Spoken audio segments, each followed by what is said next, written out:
নমস্কার বন্ধুরা, চলে এসেছি আমরা নতুন একটি ভিডিও নিয়ে। আমার ইউটিউব চ্যানেলের নাম শুভদীপ চট্টোপাধ্যায় ব্লগিং।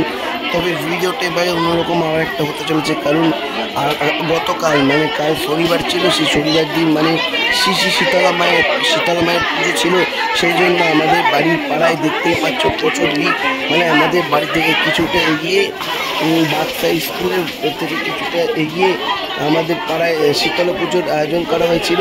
তো সেখানে শীতলা পুজো হয়েছিল। তো সবাই দেখতে পাচ্ছ আস্তে আস্তে অনেক মানুষের ভিড় হচ্ছে। আর এখানে দেখতেই পাচ্ছ সেই সঙ্গে হালকা হালকা বৃষ্টিও পড়ছিল। সেই জন্য অনেক কিছু মানুষ এসেছিল ছাতা নিয়ে দাঁড়িয়েছিল এবং পুজো দেওয়ার জন্য সেখানে অপেক্ষাও করছিল। তো দেখতেই পাচ্ছ ঠাকুর মশাইও অপেক্ষা করছে, তাদেরকে অঞ্জলি দেওয়া হবে বলে। আর কিছু কিছু মানুষ আছে তারা ধূপদানি সব কিছু দেবে, ধূপবাতি দিয়ে ঠাকুরকে প্রার্থনা জানাবে। হ্যাঁ, তো আমরাও গেছিলাম, আমার মা পুজো দিতে গেছিলাম। সেই শেষমেশ পুজো দেওয়া এখানে হয়ে গেল।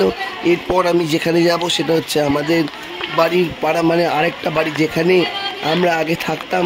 সেখানে মন্দিরেও আমি তোমাদের দেখাবো। তোমরা ভিডিওটা দেখতে থাকো, খুবই ছোট্ট একটা ভিডিও।